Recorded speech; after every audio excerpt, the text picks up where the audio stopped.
Hello everybody, this is Digital Blackboard by Sachin Pinagmuthan. In this video, we are going to discuss the topic explanation of thermal power plant with schematic block diagram.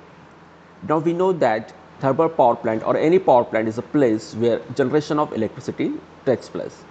So what happens exactly in the thermal power plant or steam power plant?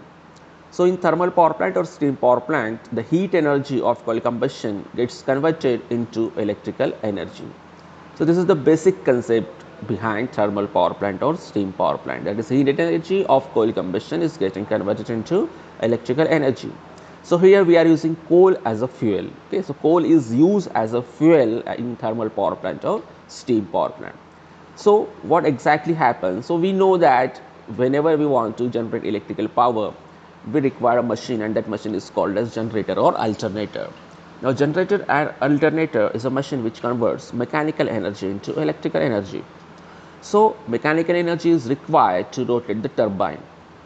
So for rotation we require mechanical energy. So steam can be used as a mechanical energy if we convert the steam into high pressure steam. So that high pressure steam can be used to rotate the turbine. But how to generate the steam then? So generate the steam, we know we have to raise the temperature of water, and then water will get boiled, and finally we will be having the steam. Now to raise the temperature of water we require heat. Now how that heat can be produced? So the heat can be produced by using the coal combustion. So burning of coal takes place. So after burning of coal we get heat, and that heat then converts water into steam.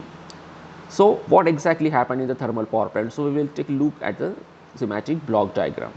Here we can see the simple or easy way or schematic block diagram of thermal power plant or steam power plant. So there are different units in the thermal power plant. So we will discuss every unit one by one. So first of all, we are having coal storage. So we know that we have to store the coal. Okay. So coal is transported from the coal mines through rail or road, and then it gets stored in the coal storage plant. Then from that coal storage plant, the coal is transferred to the coal handling plant. Now in the coal handling plant, what happens? The coal is getting converted into pulverized coal. So it crushed into small powder so that the rate of combustion can increase. And then that pulverized coal or the coal powder is sent to boiler. Now boiler is very important unit of thermal power plant. So in the boiler, the coal combustion takes place, the heat gets generated, and then that heat is used to raise the temperature of water, and then water get converted into steam. So boiler is the heart of thermal power plant. It's a very, very important unit in case of thermal power plant. So in boiler, we know what will be the inputs for this boiler. So for the boiler, we will be having the first input, that is the pulverized coal. Then we must have the water. Then that water will get converted into steam. Then that steam which is generated in the boiler is going to the steam turbine. Okay. So that steam is again superheated. After generating in the boiler, the steam gets superheated, and then it is converted into high pressure steam. And then that high pressure steam is evaporated on the steam turbine, and steam turbine rotates. So as you see this, if the steam turbine is rotating, when steam turbine rotates, the steam turbine is mechanically coupled with the alternator. So alternator also rotates, and when alternator rotates, it converts that mechanical energy into electrical energy. Then that electrical energy is then step up by using the step up transformer, and then it is transported to the or connected to the grid. Okay. So this is the function of boiler and steam turbine and alternator. Then what happens? Then after getting the work done in the steam turbine, the pressure of the steam get reduced, and then that steam is sent to the condenser. In the condenser, the water is sprinkled on that steam, so that the steam is again getting converted into water, and then that same water is again fed to the boiler. So that water is being reused. Okay, so before we reuse it, we have to use one unit that is called as condenser. So in the condenser, water is again converted into steam, and then it is sent to the boiler by using boiler feed pump. Next, after combustion of coal, we know that various flue gases get generated.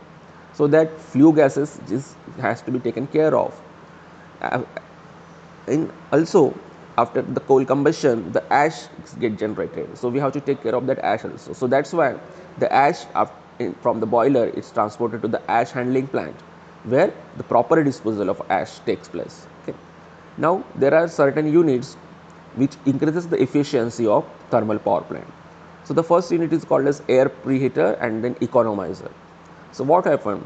So to increase the rate of combustion in the boiler, we have to use water. We have to sprinkle the water on that, so that to increase the rate of combustion. So we have to use air to increase the rate of combustion. So that air which is being used for the in the boiler, the temperature of air is increased by using the heat of that flue gases. So before flue gases exposed in the atmosphere through chimney, the heat is being extracted by air preheater and the temperature of air increases, and then that air is used in the boiler. Similarly, the water which is fed to the boiler, the temperature of that water is also increased by using the heat of the flue gases.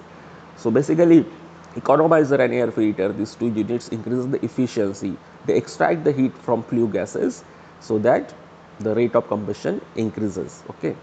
So this is the complete working of thermal power plant.